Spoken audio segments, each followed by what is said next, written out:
Hello everyone, आज की video में application of trigonometry chapter 9 question number 9 solve करते हैं। Of elevation of the top of building. Top of building 30 degree का है and angle of elevation of the top of tower. Tower के top का from the foot of the building, इस building के foot से 60 degree का angle of elevation है। Tower की हाइट 50 मीटर गिवन है और बिल्डिंग की हाइट मुझे फाइंड आउट करनी है। अब इसमें मुझे जब मैं हाइट फाइंड आउट करूंगा तो मुझे देखना है कि इसका ट्रायंगल मैं कौन सा ले सकता हूं, मुझे कौन सा मेरी हेल्प करेगा आंसर लाने में। बी ए सी, यदि मैं tan 30 लगाता हूं तो फॉर्मूला बनता है P अपॉन बी। मेरे पास तो P नहीं है, परपेंडिकुलर भी नहीं है और बेस भी नहीं है, तो वैल्यू कैसे फाइंड होगी। नेक्स्ट वाले में देखते हैं, दूसरे वाले में ए डी सी में भी फॉर्मूला सेम लगेगा tan theta P upon B, लेकिन मेरे पास बी नहीं है। दोनों ही केस में मेरे पास बेस नहीं है, यदि बेस होता तो मेरे पास हाइट आ जाती। मैंने लास्ट वीडियो में आपसे बताया था कि एक आर्टिफिशियल वैल्यू x मीटर आप लेट कर लीजिए और ये CID का काम कर रही है। हम इसे किसी भी ट्राइंगल से, चाहे पहला ADC लें या ABC लें, दोनों ही केस में x की वैल्यू फाइंड आउट कर लीजिए। फ्रॉम 1 and 2 करिए, h की वैल्यू शो हो जाएगी। शुरू करते हैं इसका solution. In triangle first ACD लेते हैं। ACD where C equal to 90, angle C equal to, relation है P ओवर B में, तो P ओवर B का मीनिंग tan थीटा और tan 60 है ये वैल्यू, तो P अपॉन B। P मैं DC लिख सकता हूँ और B की वैल्यू है AC DC 50 वैल्यू और X की वैल्यू tan 60 √3 50 अपॉन X की वैल्यू निकाल लीजिए। आप कहेंगे 50 अपॉन √3। अब 50 ओवर √3 मिल चुका हमें। रेशनलाइज कर लीजिए तो पहले ही, नहीं तो ज़रूरत पड़ेगी हमें आगे रेशनलाइज करने के लिए। चलिए अभी ऐसे ही छोड़ते हैं, इक्वेशन फर्स्ट। नेक्स्ट याद आ रहा होगा पिछली वीडियो में हमने फिर दूसरे ट्राइंगल से हम x निकालते हैं। In triangle and again BAC where is 90, complete a angle 90। फिर रिलेशन है P ओवर B में tan 30, H अपॉन AB और AC X है। tan 30 की वैल्यू 1 ओवर √3,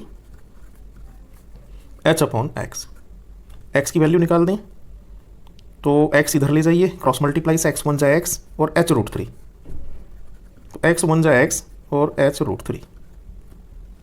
नंबर 2, दो इक्वेशन मिल गई जैसे पहले क्वेश्चनों में हमने की हैं। अब दोनों इक्वेशन को हमारा काम होता है कि ना इक्वेट कर दीजिए, इक्वल रखते हैं। यहां से सॉल्यूशन इधर ले जाते हैं फ्रॉम इक्वेशन 1 and 2।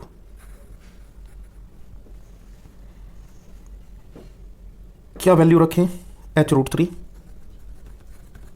और 50 अपॉन √3। √3 को इसके नीचे टर्न कर दें, H 50 अपॉन √3 3। क्या हम इसी को आंसर बोल देंगे। आप ज़्यादा से ज़्यादा डिवाइड कर सकते हैं, 16 टाइम्स चलेगा और 2/3 मीटर आंसर। तो हाइट ऑफ बिल्डिंग जो आपको फाइंड आउट करनी थी वो निकल चुकी है, 16 इंटू 2/3 मीटर। डेसिमल में लिखना चाहें लिख सकते हैं, ये आंसर है आपका। चलिए क्वेश्चन नंबर 10 सॉल्व करते हैं। दो पोल इक्वल हाइट के, एक रोड है, उस रोड के दोनों पोल अपोजिट हैं। 80 मीटर की चौड़ाई की रोड है जिससे रोड पे किसी भी पॉइंट से दो एंगल ऑफ एलिवेशन है, एक 60 बनाता है, एक 30 बनाता है। अब मुझे फाइंड आउट करना है कि उन पोल की हाइट क्या है। एक तो मुझे हाइट ऑफ द पोल बताना है और दूसरा मुझे distance of the point from the pole बताना है, कि मुझे ये भी बताना है कि उस पॉइंट को कहाँ फिट करा गया था P को। तो अभी तक जो मैं एक आर्टिफिशियल वैल्यू आपसे कहता था कि उसको CID लेट कर लो और वो हेल्प हमें करती थी कि H की वैल्यू निकालने के लिए, लेकिन अब की बार हमें उसकी भी वैल्यू निकालनी है। तो मेरे पास कोई दूसरा रास्ता तो हाँ नहीं H को निकालने के लिए। जरा देखना इस ट्राइंगल में, मैं कहता हूँ कि मेरा रिलेशन P और B में है, तो P और B में tan लगेगा tan 60, तो H अपॉन AP। मेरे पास ये P नहीं है तो H निकलेगा नहीं, क्योंकि मुझे तो टोटल दिया है और टोटल 80 को मैं अपने मन से डिवाइड कर नहीं सकता कि ये 30 होगा, ये 50 या 40 होगा, मुझे पता ही नहीं है, मिडिल नहीं दिया उसने। हो सकता है ये 20 हो, ये 60 हो, तो अभी कुछ भी श्योर नहीं है। तो इस बात को सिंप्लीफिकेशन लेने के लिए मैंने इसको एक्स मीटर लिया, और जब ये एक्स है तो ये 80 माइनस एक्स होगा, ये वाला पार्ट 80 माइनस एक्स। अब मेरा क्वेश्चन सॉल्व हो सकता है। मेरा काम वही है जो हमने पिछली वीडियो में किया है। पहला एक यहाँ से ट्राइंगल लेंगे, उसमें से एक्स निकाल लेंगे, फिर दूसरा लेंगे, उससे एक्स निकाल लेंगे, दोनों को इक्वेट कर देंगे, एच वैल्यू आ जाएगी, और फिर मेरी एक्स भी आएगी, इसमें हमें एक्स भी निकालना है। In triangle B A P और एंगल ए इक्वल टू 90, ये 90 है। रिलेशन टेन थीटा में ही रहेगा, टेन 60 पी अपॉन बी। तो पी अपॉन बी है एच, ये पी और ये B, H upon X. Tan 60 की value √3 H upon X. X की वैल्यू निकाल लीजिए जो शुरू से करते आ रहे हैं, एच अपॉन √3। इक्वेशन फर्स्ट, बार बार ऐसा ही नजर आ रहा है हमें हर क्वेश्चन में। एंड इन ट्राइंगल अब दूसरा लेते हैं, डी सी पी या P C D, P C D और एंगल सी को 90 बोलते हैं। फिर 10 का है रिलेशन, क्योंकि पी और बी के बीच रिलेशन है, तो 10 30, 10 30 इक्वल टू हाइट उसका P over B, 80 minus X. 10 30 की वैल्यू 1/√3 होती है, H upon 80 minus X. Cross multiply कर लें क्योंकि मुझे तो एक्स की वैल्यू निकालनी है, और यदि इस एक्स की वैल्यू को यहाँ रखता हूँ तो कैलकुलेशन थोड़ा सा डिफिकल्ट हो जाएगी। अभी cross multiply 80 minus x, H √3, H √3 80 minus x.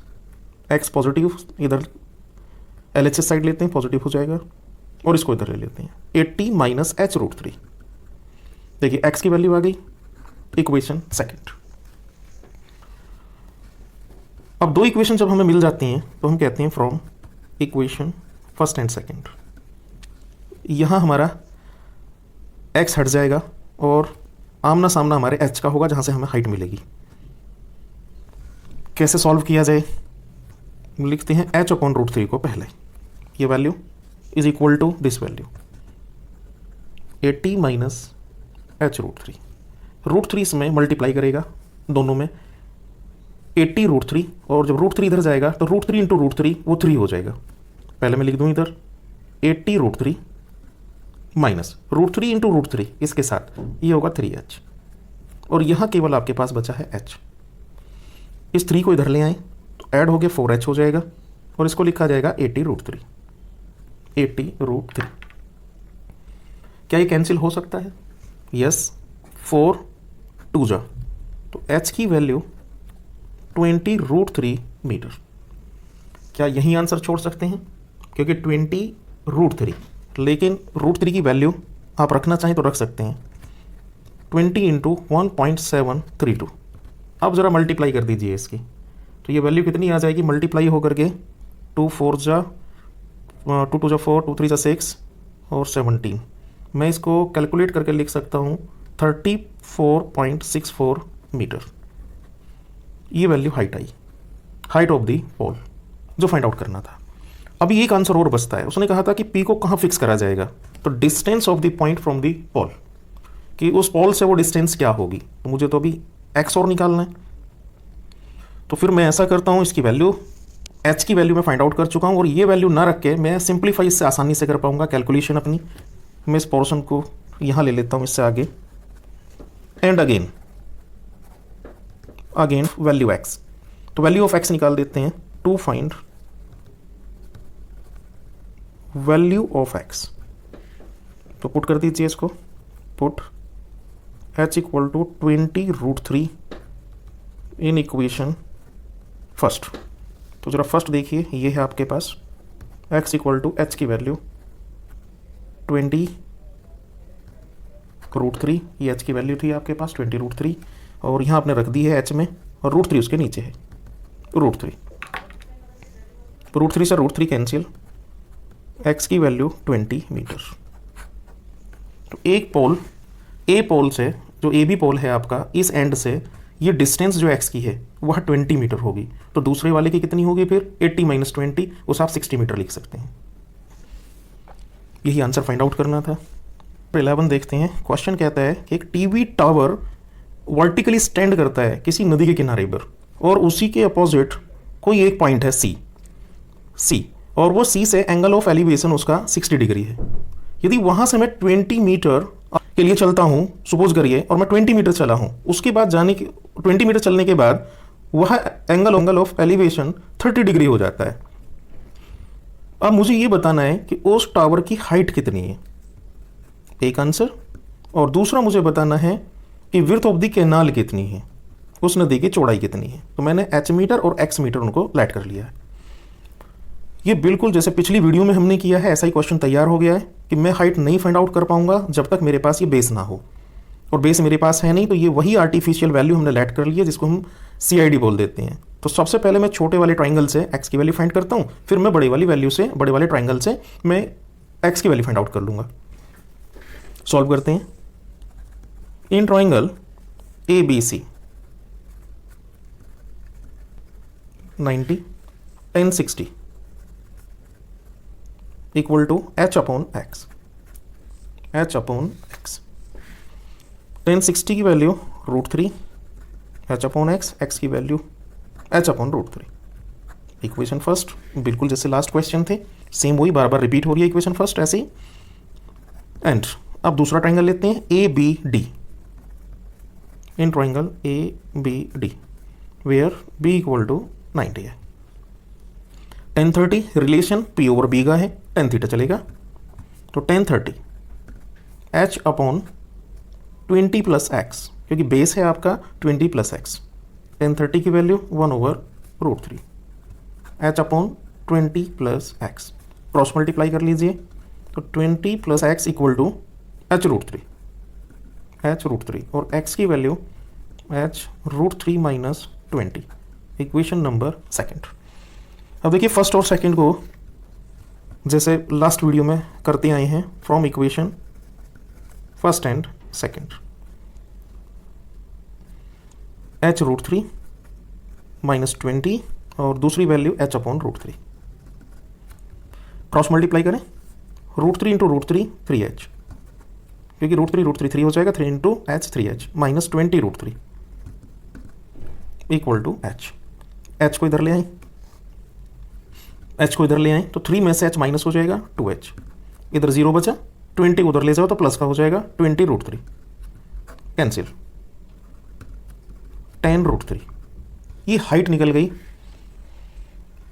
जो टावर था आपके पास, तो रख लेते हैं h इक्वल टू 10 इंटू 1.732, तो 17.32 मीटर। मैं इसे कह सकता हूँ कि यह हाइट ऑफ टावर है। तो हाइट ऑफ टावर हमने फाइंड आउट कर दिया है 17.32 metre.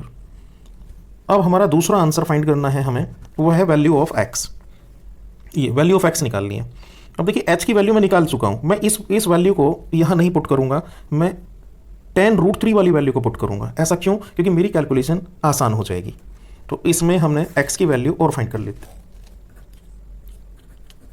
Put h equal to tan √3 in equation first. तो फर्स्ट कहाँ है अपनी? फर्स्ट इक्वेशन यहाँ है, तो फर्स्ट में हम पुट करते हैं इसको। तो x इक्वल टू h की वैल्यू उठाइए, यहाँ रख देते हैं, tan √3 upon √3 cancel 10, x equal to 10 metre. x हमने फाइंड आउट कर दिया है, विड्थ ऑफ द कैनाल है। यही दो आंसर हमें निकालने थे, एक हाइट और एक विड्थ ऑफ द कैनाल।